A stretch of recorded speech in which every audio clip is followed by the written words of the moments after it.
have more words to lift by. Because today in COVID, we need to rise up. We need to tell each other how much we love one another, how much we care one another, how much we mean to each other. Because I don't know if I will get this shot to say thank you to you again. I'm not sick, but who knows? Tomorrow could be a new day. So today I want to share my appreciation for a couple who's been part of my life for almost 30 years, and that's Randy and Bruce Ross. Randy has been a force of nature to my wife Marcia when she was alive, shaping so much of what Marcia thought and did and where she went. They shared adventures together. And my wife, Randy, she adored you. She just adored you, respected you, and honored and cherished your friendship. And Bruce, you have brought so much fun into my life with our sharing of wines, our Algonquin round table of Palos Verdes that we talk. And although we have differing opinions, we have the joy of sharing that conversation.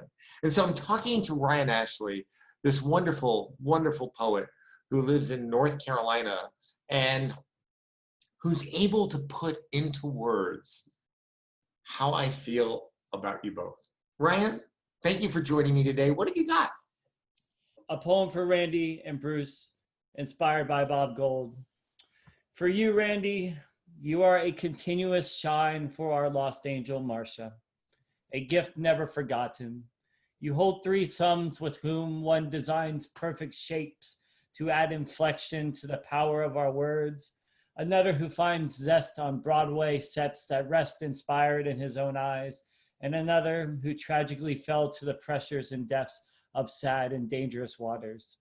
Life is not easy, and it's not always fair, but there is beauty that we can celebrate, like the way Bruce honors and loves you, making a toast of brilliant and bold nectars that are poured from the fruits of vines that in time will carry you both softly away from the struggles and back into a place of gratitude for all the love and beauty that you hold.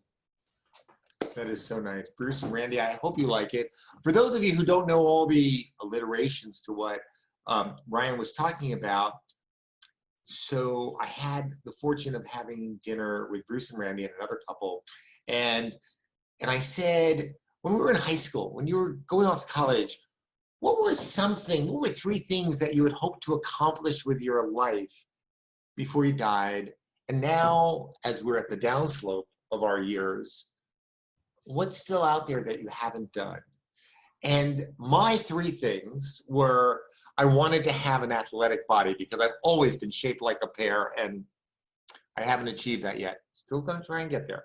Number two, I've got the quarantine 15, so I've got a longer way to go. Number two, I wanted to write the great American novel. Haven't done that. Number three, I always wanted to produce a Broadway play or musical. And Bruce and Randy, who are on the board of the Los Angeles Music Center Theater Group, said, well, we have a whole playwrights development group, and why don't we get you involved with that so you can be part of a process that takes from inception all the way to production and perhaps New York, that kind of work. And that was my dream, and then COVID hit. So maybe in the future, but Randy and Bruce, I think that speaks volumes to what you care and how you give. So until next time, take us home, Ryan. Everybody out there, this is an honor. I think it's so important. It's always been important, but right now it's highlighted that we need to come together. We need to be gracious, empathetic, passionate, and we need to be open. And for what me and Bob are doing, I hope that you also find your own words to live by. And if you need them for someone else, yourself, you can just reach out to me. I'd be glad to do so. Thank you and take care.